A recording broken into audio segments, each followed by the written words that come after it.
Well, good day, YouTube, and welcome to another episode of the Albino RHino Beer Review. And today we're going to look at the 2014 edition, on the second day of 2015, of Nickel Brook's Bourbon Barrel Aged Cuvee. Now, I've always liked the Nickel Brook Cuvee. Last year's Cuvee was the weakest of them all for me. I actually didn't quite like it. I do have a couple aged from last year sitting back there. Fruits, herbs, and spices. 2014 Reserve Ale. Small batch reserve. Excuse me. Ingredients: malted barley, malted wheat, yeast, demerara sugars, hops,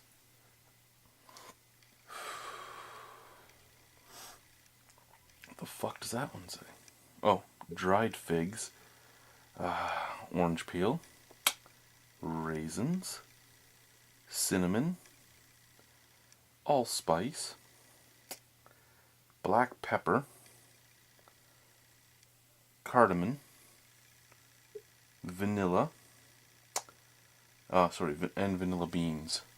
So, I don't think this is the exact same recipe as every other year. Black pepper I don't think has been in every one. Vanilla beans, okay. Cinnamon, actually I don't even know if vanilla beans has been in all of them. Cinnamon, yeah. Demerara sugar, I don't even think has been in all of them. Usually the figs, yeah. The orange peel, yeah. Actually, you know what? I can't go and get the other bottle because the other bottle's behind me. And to be honest with you guys, I'm not wearing any pants. And if I was in boxer shorts, I wouldn't care. But I'm not wearing any of those either. I'm naked from the waist down. Why? Because I can be. It's my fucking house, I can be.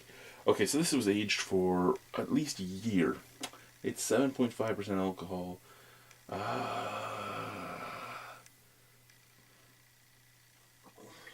Let us pour this. So like I said, the first 2 years I loved. And last year I wasn't a huge fan of the offering.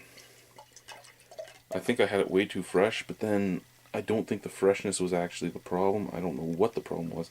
And I say in the end I don't think the freshness was actually the problem, because I had this the same day they were bottling it on tap at the brewery, and I was in love. So I'm kind of curious how this one will turn out, because this one is not quite the exact same. I bought 2 bottles of it, but I was also given that bottle to review. That bottle was a low fill, so no wax on the top. You're going to get wax topped and all that. So it might have oxidized a little bit because I've been holding on to it for about a month now. I usually don't hold on to stuff that long, but I picked it up right at the end of November, and I just didn't get to it because it's a big bottle. But it wasn't that low of a low fill, so it shouldn't have been oxidized. But that's a beautiful color. Look at that reddish hue. I never know how the light picks up on this side of the basement. So let's bring it up. Oh, you're getting nothing. You're getting black. Can you get it over here? No. Okay. Well, it's red, guys. It's red. It's beautiful. Smell. Oh yeah. Okay, you're getting that black pepper, the yeast, the vanilla beans all pop out of the bottle, and so does the bourbon. I mean, you're getting an oak tannin, you're getting more vanilla on it, you're getting some molasses and some caramel. The dried figs pop out, the orange peel pops out, the allspice is there. I'm not getting the cardamom. It just smells divine. It actually smells divine. It's a very complex beer, and one of my fears all the time when I drink this beer is that it's going to be too complex. It's going to hide too much, so I'm always worried. But it smells great. It looks great. Let's try it. Cheers. Oh, yeah. Okay. When I tried it right out of the tap, the day they were bottling it, I gave it a 5 out of 5 on Untapped, so that would have been a 10 out of 10 for me, or a 9.75 out of 10 for me, because I like to round up when I'm in the middles. This is still an amazing beer. Bottled, it might be that it was a low fill, but I don't think so, because again, it wasn't that low of a low fill.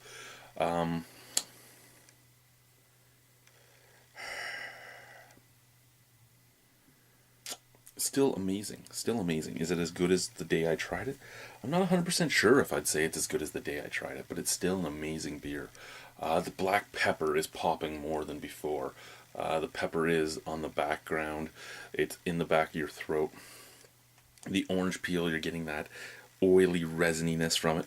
The vanilla just pops, and I mean, I said that when I drank it at the brewery. I'm like, wow, this is so vanilla forward now. And knowing that you have vanilla beans in there and knowing that you used a bourbon barrel, yeah, it's going to pop because there's going to be vanilla from both. And it's just popping. It's a beautiful beer.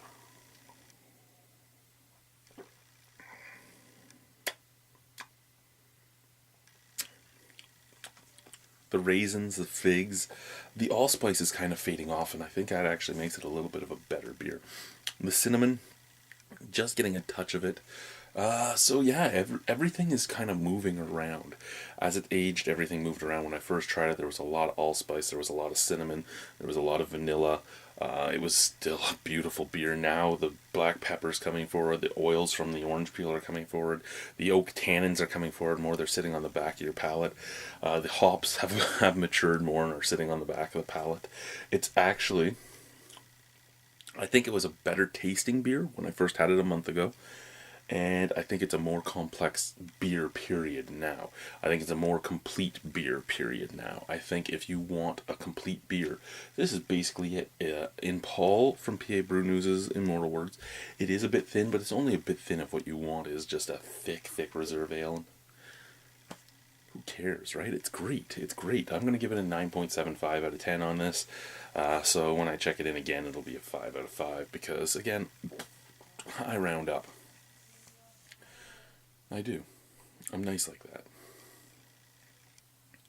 I do. Anyway, guys, thank you very much for watching. Have a wonderful, wonderful night. And yeah, that's it. That's all. Love talking to you. Great work, Nickel Brook. Bye.